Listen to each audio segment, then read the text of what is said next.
reading from the Holy Gospel according to Matthew. Glory to you, O Lord. Jesus dismissed the crowds and went into the house. His disciples approached him and said, "Explain to us the parable of the weeds in the field." He said in reply, He who sows good seed is the Son of Man. The field is the world. The good seed, the children of the kingdom. The weeds are the children of the evil one, and the enemy who sows them is the devil. The harvest is the end of the age, and the harvesters are angels. Just as weeds are collected and burned up with fire, so will it be at the end of the age.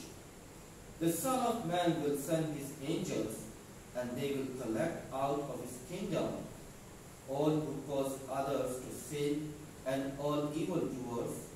They will throw them into the fiery furnace, where there will be wailing and gnashing of teeth.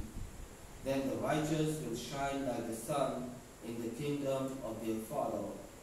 Whoever has ears ought to hear.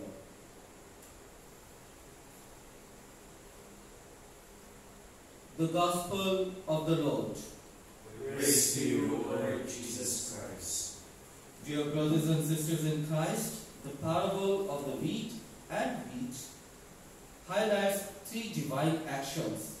Number one, God is the author of the whole world, and the whole universe has been created by Him. Good and better, as it is written in the book of Genesis, whatever God has created was good. And in the Gospel of John we hear, God is still working to purify the world, as Jesus acknowledged. My Father is still working. The second divine action or aspect or divine attribute we get, God sent His beloved Son, as it is written in the scripture. God loved the world that He gave His only Son, so that everyone who believes in Him may not perish but may have eternal life. The Son has the seeds of eternal life, that is His words. Jesus has sown the seeds of eternal life through showing the merciful face of the Father to us. The third aspect, the seeds of eternal life can grow even when there is weeds, that is the evil around the wheat, because eternal life given by Jesus has more power than evil. So the parable of the wheat teaches three things. God is working in our lives.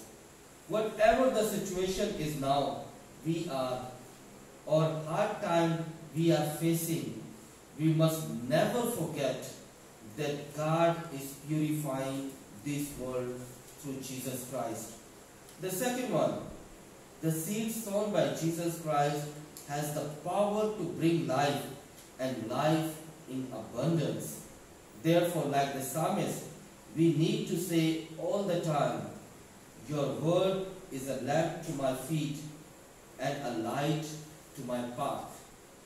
Third, even though there will be evil around us in many shapes, such as poverty, racism, fundamentalism, corruption, we must not forget that Jesus Christ has promised to be with us till the end of the world.